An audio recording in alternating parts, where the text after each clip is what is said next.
Bangladesh cricket বোর্ডের পরিচালক ও age group কমিটির চেয়ারম্যান শিল্পী আসিফ আকবর বলেছেন, জেলা ক্রীড়া সংস্থার বাইরে প্রতিটি জেলায় আলাদা জেলা ক্রিকেট সংস্থা গড়ে তোলা হবে। তিনি আরও জানান, শিগগিরই সব জেলায় ক্রিকেট লিগ শুরু করা হবে এবং খেলোয়াড়দের মানসম্মত সরঞ্জাম নিশ্চিত করতে নতুন পরিকল্পনা নেওয়া হয়েছে।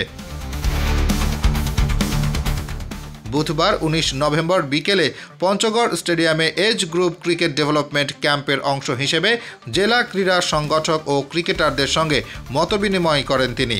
এ সময় তিনি বলেন, মাদ্রাসা শিক্ষার্থীদেরও ক্রিকেটের মূল ধারায় আনার উদ্যোগ নেওয়া হয়েছে। পাশাপাশি স্কুল ক্রিকেটারদের প্রথমবারের মতো ডাটাবেস তৈরির কাজ শুরু হয়েছে। তিনি জানান, দেশের বিপুল সংখ্যক তরুণ মাদক ও বেকারত্বের ঝুঁকিতে রয়েছে।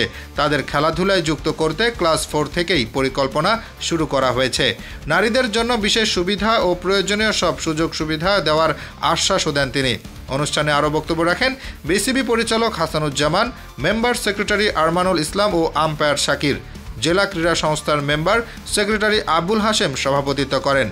মতবিনিময় সভা শেষে আসিফ আকবর সাবাস বাংলাদেশ গানটি পরিবেশন করেন।